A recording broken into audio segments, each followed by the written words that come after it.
lobbyist, how is your job affected by so-called political correctness? When you're addressing a committee, obviously you need to be polite, respectful. You know, when I'm speaking with them, I'll say, Mr. or Mrs. Chairman or Chairwoman, Representative or Senator. You know, when I'm just talking to them in the hall, I'll call them by their first name or whatever. But it's political correctness. Political correctness really is a crazy idea that holds forth that it's possible to pick up mud by the clean part. Okay, there's another variation, but I didn't want to get to it. You know what?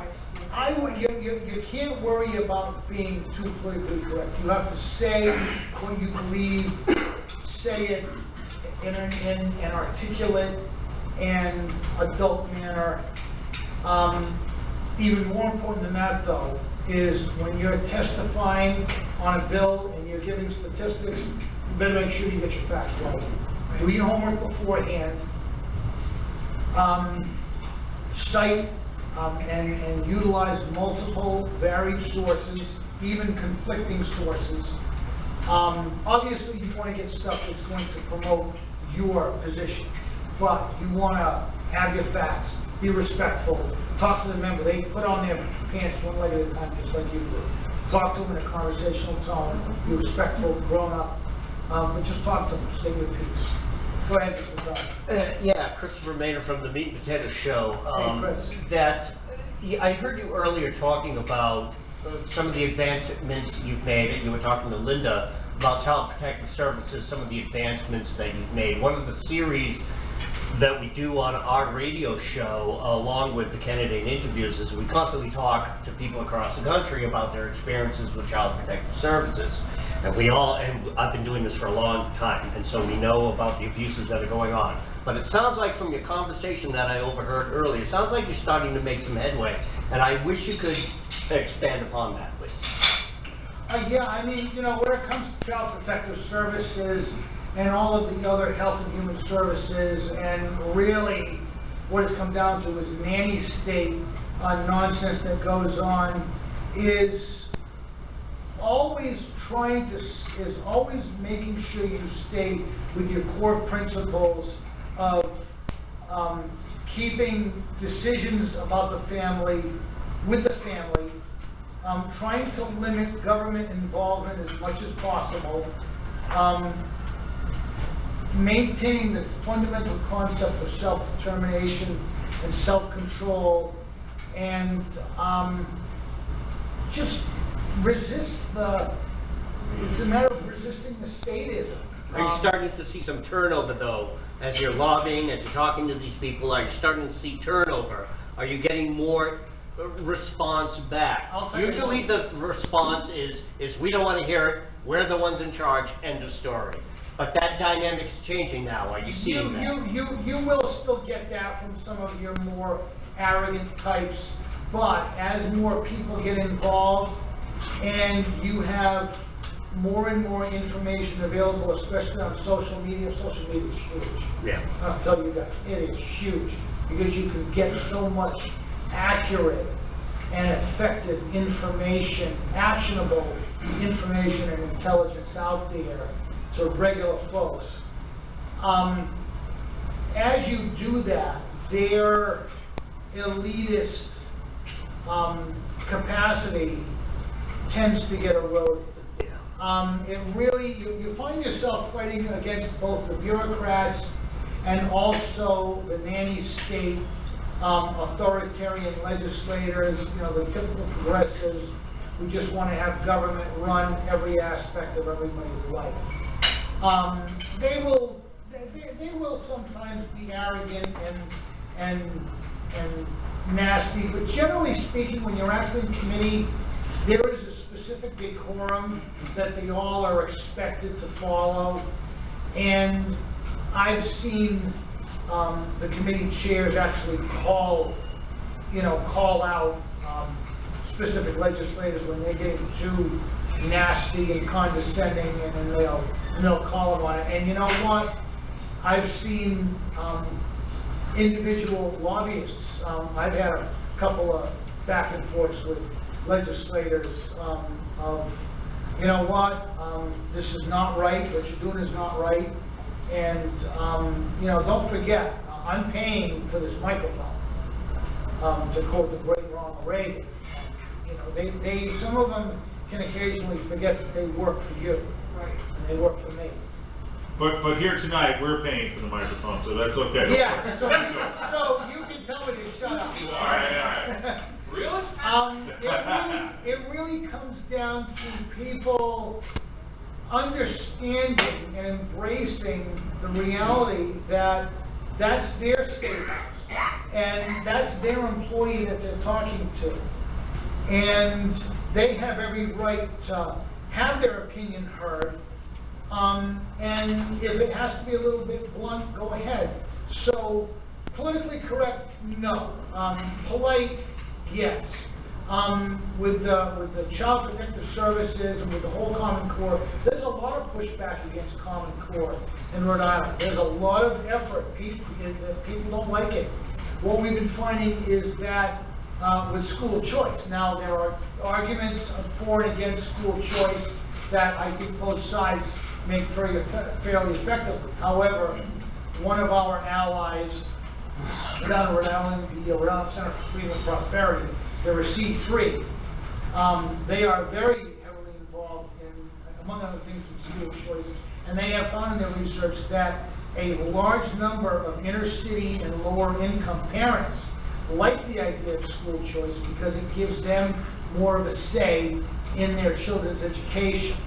And again, while there are pros and cons to both sides of the argument, I certainly fully agree with the argument that says let's push school choice, especially in these inner city communities, inner city neighborhoods, because it helps teach these people the concept of self-determination, and it helps them to understand that they have a different option than the classic dependency portal that has them in virtual slavery to the government and to the powers that be. Once you start being able to give people a little bit of empowerment, it's amazing how much you can do with that. So it really comes down to pushing that sort of self-determination, self-control, and pushback against the government, against the powers that be, because they are not the ones who know better. And I think more and more people are realizing that. We have time for one more question. Patrick. I guess I'm trying to reconcile the difference between a lobbyist and an activist. I mean, I see activists, I think, which I consider myself as one, who doesn't necessarily go into the legislature. I mean, I've done lobby days where I've run into Beacon Hill and let off on them a few times. But you're a lobbyist, so I guess I'm trying to get a better feel for that. How often do you show up at the Capitol? Like how many times a week, or while it's in session? I mean, versus an activist, and there's not that many. I'm guessing what you're doing is similar to what like people for Citizens for Limited Taxation, Mass Fiscal Alliance, and like the family organizations do. But you're an unpaid one, of course. So I guess maybe just talk about that a little bit. In recent years, I've done more than I've done this year. There have been times when I was there constantly to the point where I was neglecting my own basic personal business and my work duties, so I had to back off of it somewhat.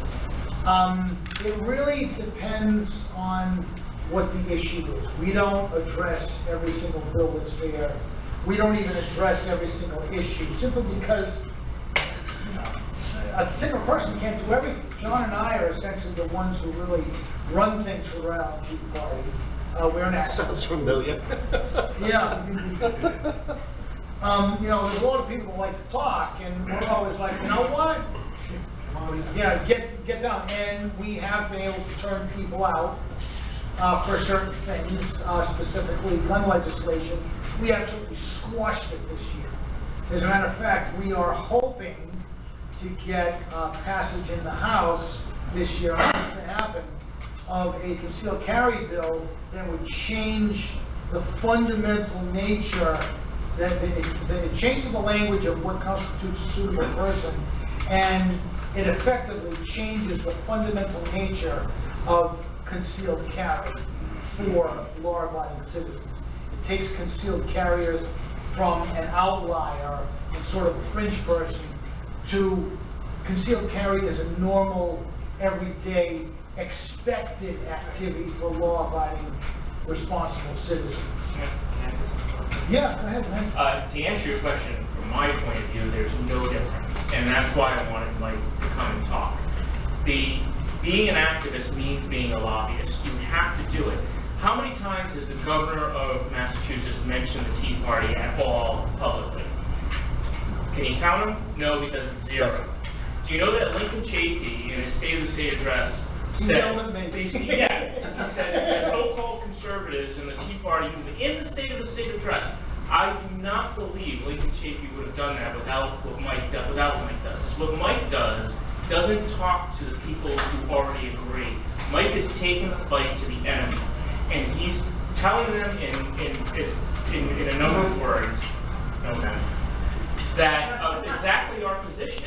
And because we're in front of them and we're confronting them, they have to deal with us. And there's a difference between having one conversation over here and one conversation over here, of everyone kind of having their conversations and never meeting, and actually challenging the legislators with your position as a Tea Party member, and forcing them to ask you questions and challenge what you're saying. Because when you do that, you force them to really consider what they're doing, and that to me is real activism. We can talk amid ourselves all we want, but you're not changing anything until you take the fight to the enemy. And quite frankly, the legislative bodies in both of our states are not our friends, and so I don't see any difference between the two. And then one last thing, I was doing a video and this is another good thing, if you're testifying in front of them, one problem in Massachusetts, you can't videotape it. In Rhode Island, it's all taped on Capitol TV, so I can just download that and cut it up.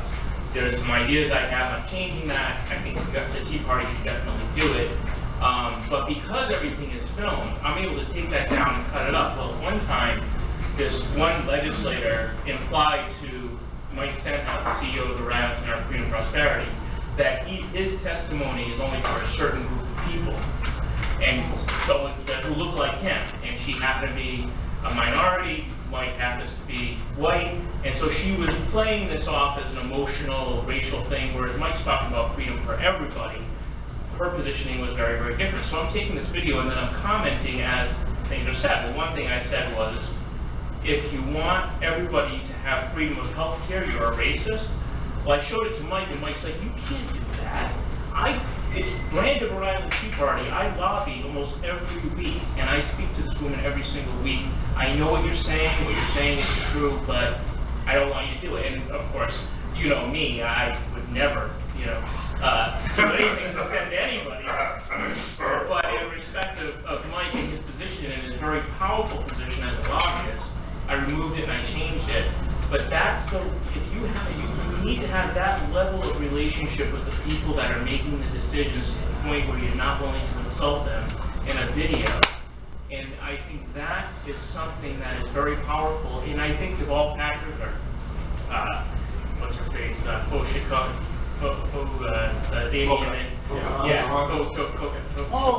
Lizzie? Yeah, Elizabeth Warren would mention the Worcester or Boston Tea Party if you were in their face and you were doing this kind of thing. And I hope people will see this as an opportunity to do that. And it's not as difficult as it appears.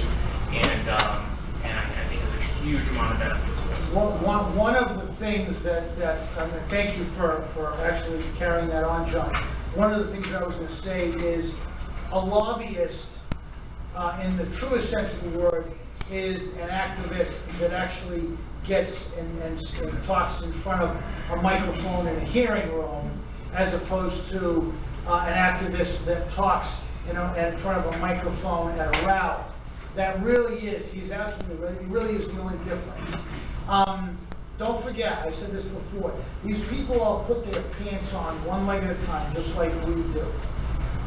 If you seek out the relationships and develop, seek out direct contact with them, and look to present your issues, your concerns with that, with them, they have to listen to you.